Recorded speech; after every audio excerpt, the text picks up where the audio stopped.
Number 68 sir 68 అధ్యక్ష ధన్యవాదాలు అధ్యక్ష ఎందుకంటే ఈ క్వశ్చన్ కి అంటే క్వశ్చన్ వేసిన వాళ్ళు లేకపోయినప్పటికీ కూడా ఈ క్వశ్చన్ కి సంబంధించిన వివరాలు సభలోని ప్రజలకు తెలియజేయాల్సిన అవసరం ఉంది కాబట్టి ప్రత్యేకంగా తమని రిక్వెస్ట్ చేసుకోవడం జరిగింది అధ్యక్ష అవకాశం ఇచ్చినందుకు ప్రత్యేకంగా మీకు ధన్యవాదాలు తెలియజేసుకుంటున్నా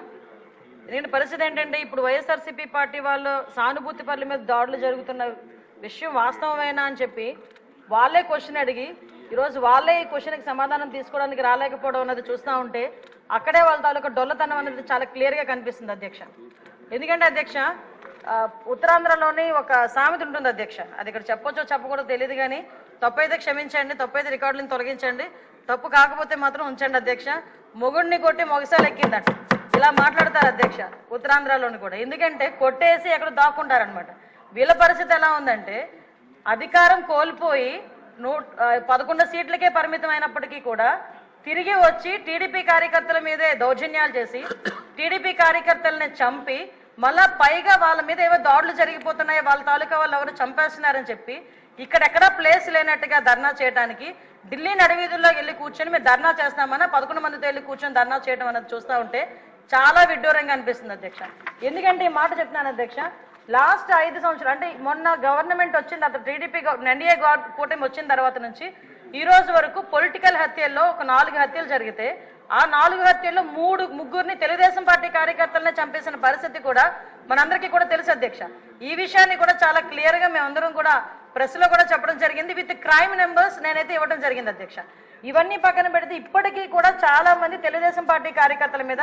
వైఎస్ఆర్సీపీ నాయకులు సోషల్ మీడియాలో దాడి చేస్తున్నారు వ్యక్తిగతంగా దాడులు చేస్తున్నారు వాళ్ళ ఆస్తుల మీద దాడులు చేస్తున్నారు అంటే ఇప్పటికీ కూడా అంటే ఎందుకు చెప్తున్నానంటే వాళ్ళు తిరిగి మేం చేస్తున్నామని చెప్పి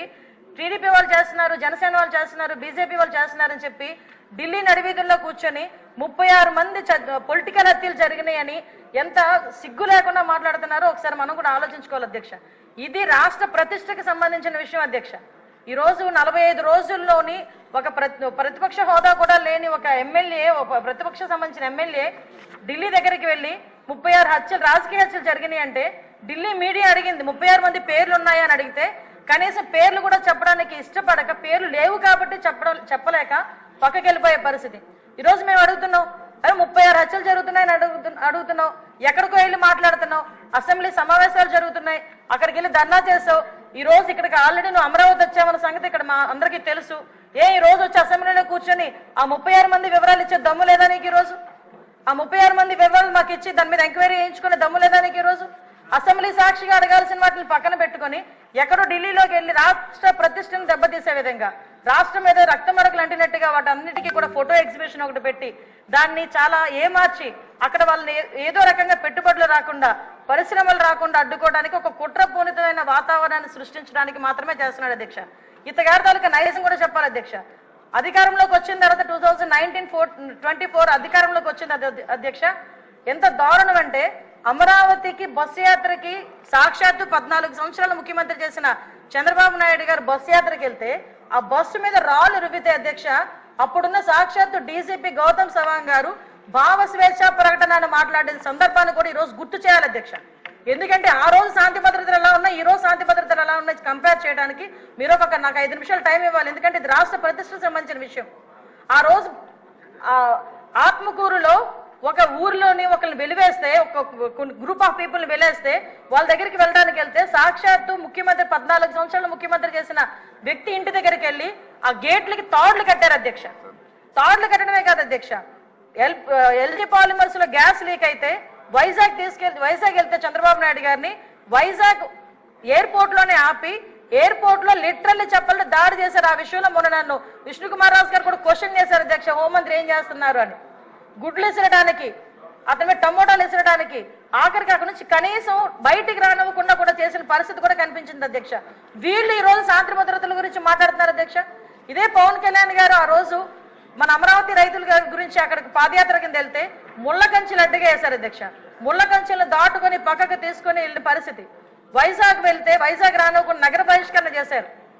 యువగలం పాదయాత్ర నేను మచ్చుకు చెప్తున్నాను అధ్యక్ష ఇవి చాలా మచ్చుకు చెప్తున్నా యువగలం పాదయాత్రలో లోకేష్ బాబు గారు పాదయాత్ర చేస్తా ఉంటే కనీసం స్టూల్ ఎక్కి నుంచోడానికి కూడా పర్మిషన్ ఇవ్వలే అంటే వీళ్ళ తాలూకా దౌర్జన్యాలు ఏ రకంగా ఉన్నాయి? ఎవరిని వదిలేశారు అధ్యక్ష? మీడియాను వదిలేశారా? లేదా జడ్జెస్ ని వదిలేశారా? పారిశ్రామికవేత్తను వదిలేశారా? తెలుగుదేశం పార్టీ కార్యకర్తలు వదిలేశారా? సామాన్య ప్రజలను వదిలేశారా? ఎవరిని వదిలేశారు అధ్యక్ష? అధ్యక్ష నాకు ఒక్క 2 నిమిషాలు విషయం. ఎందుకంటే అధ్యక్ష వీళ్ళు ఈ రోజు 1 మినిట్ 12 గంటలకి మన గౌరవ ముఖ్యమంత్రి గారు శాంతి భద్రతల మీద వైట్ పేపర్ రిలీజ్ చేస్తున్నారు. అంచేత వారు అన్ని వివరాలు చెప్తారు, మీరు క్లుప్తంగా చెప్పండి. అంటే గుర్తు చేస్తున్నారు అధ్యక్ష. ఎందుకంటే ఈ విషయం ఏంటంటే వీళ్ళు మన నోటికి మరుపు ఎక్కువలా ఉంది అధ్యక్ష. మాట్లాడితే ఏ రోజు ఆ రోజే మాట్లాడుతుంటాడు జగన్మోహన్ రెడ్డి. అందుకే ఈ నెల రోజులు ఏం జరిగిందన్నది ఆలోచించుకుంటున్నాడు కానీ ఏం జరుగుతుందని ఊహించేసుకుంటున్నాడు తప్పించి 5 సంవత్సరాలు ఏం జరిగిందన్నది మర్చిపోయినట్టున్నాడు, చిప్లోంచి పోయింది. ఒకటి అధ్యక్ష, ఈ రోజు నేను ఎందుకు చెప్తున్నానంటే అధ్యక్ష, ఇన్ని చెప్పి నేను ఒకటే డిమాండ్ చేస్తున్నాను అధ్యక్ష, ఎక్కువ టైం కూడా తీసుకోండి. నేను ఇటువంటి భయానక వాతావరణం సృష్టించి 5 సంవత్సరాలు ఇంట్లోంచి బయటికి రావడానికి కూడా భయపడి ప్రజల్ని భయభాంతులు చేసి వాళ్ళ భూముల్ని లాక్కొని ఓవరాల్ గా చెప్పాలంటే నవ్వుని కూడా మర్చిపోయేటట్టుగా చేసే 5 సంవత్సరాలు ఈ రోజు ఈ 45 రోజుల్లో ఏదో ఉపద్రవం వచ్చేస్తుంది, రాష్ట్రపతి పాలన పెట్టేయండి అని చెప్పి తప్పుడు సమాచారాన్ని గవర్నర్ గారికి అదేవిధంగా ప్రధానమంత్రి గారికి రాష్ట్రపతి గారికి ఇవ్వడానికి తప్పుడు సమాచారంతో జంతర్ మంతర్ దగ్గర ధర్నా చేసేదంటే ఒకసారి నేను ఇక్కడ డిమాండ్ చేస్తున్నాను అధ్యక్ష. ఇందాక పయోల్ కేశవ్ గారు కూడా రిక్వెస్ట్ చేశారు, నేను రెడీగా ఉన్నా, హోంమంత్రి రెడీగా ఉన్నా చర్చించడానికి, మీరు రండి అని. నేను ఇన్వైట్ చేస్తున్నా మళ్ళా పులివెందుల ఎమ్మెల్యే గారిని, రెండు ఒకసారి మీరు ఎమ్మెల్యే కదా, అసెంబ్లీ సమావేశాలు జరుగుతున్నాయి కదా, 36 హత్యలు అని చెప్పారు కదా, ఒక హోంశాఖ మంత్రిగా నేను రిక్వెస్ట్ చేస్తున్నా మిమ్మల్ని రెండు ఒకసారి చర్చించుకుందాం. 36 మంది పేర్లు ఎవరైతే ఇవ్వండి, ఆ పేర్లు డీటెయిల్స్ ఇవ్వండి. ఆ డీటెయిల్స్ ఇస్తే నేను మా డిపార్ట్మెంట్ వాళ్ళకి పంపించుకొని వాళ్ళ మీద యాక్షన్ తీసుకుంటాం, ఫర్దర్ గా జరగకుండా చూసుకునే కార్యాచరణ చేస్తాం. అలాగని తప్పుడు సమాచారం ఇచ్చినట్టు దానికి తేలితే మేము ఏ చర్యలు తీసుకున్నా కూడా మీరు కూడా యాక్సెప్ట్ చేయాలి. దానికి యాక్సెప్ట్ చేసే ఉద్దేశం ఉంటే డెఫినెట్ గా మీరు మాకు చెప్పండి. అంటే ఈ రాష్ట్ర ప్రతిష్టను దెబ్బతినడానికి ఏదో రకంగా చంద్రబాబు నాయుడు గారి మీద, ఎన్డీఏ కూటమి మీద, పవన్ కళ్యాణ్ గారి మీద, లోకేష్ గారి మీద బురద చల్లడానికి మాట్లాడితే లోకేష్ బాబు గారి చేతిలో రెడ్ బుక్ ఉంది అంటారు. అరే రెడ్ బుక్ గురించి నీ కార్యకర్తలే పట్టించుకోవట్లేదు, నీకు మాత్రం నిద్ర రావట్లేనట్టుంది రెడ్ బుక్ గురించి ఆలోచించుకుంటా ఉంటే. విషయం ఏంటంటే ఆ రెడ్ బుక్ అనేది అవినీతి చేసిన వాళ్ళు, తప్పుడు పనులు చేసిన వాళ్ళ గురించి. వీళ్ళేదో భుజాలు తడుముకుంటున్నారు, నాకు అర్థం కావట్లే. దయచేసి ఒకటే చెప్తున్నాను అధ్యక్ష, ఇటువంటి చవకబారు ఆరోపణలు గవర్నమెంట్ మీద చేసి చవకబారు ప్రశ్నలు వేసి రాష్ట్ర ప్రతిష్టను దెబ్బతీయకుండా ఉండే పరిస్థితి పులివెందుల ఎమ్మెల్యేకి రావాలని మనస్ఫూర్తిగా కోరుకుంటూ సెలవు తీసుకుంటాను అధ్యక్ష. అందరికీ చెప్తండి, వచ్చిన అవరు సుదీర్ఘంగా సాగింది. మధ్యాహ్నం 12 గంటలకి మన సీఎం గారు శాంతి భద్రతలపై శ్వేతపత్రాన్ని రిలీజ్ చేస్తున్నారు.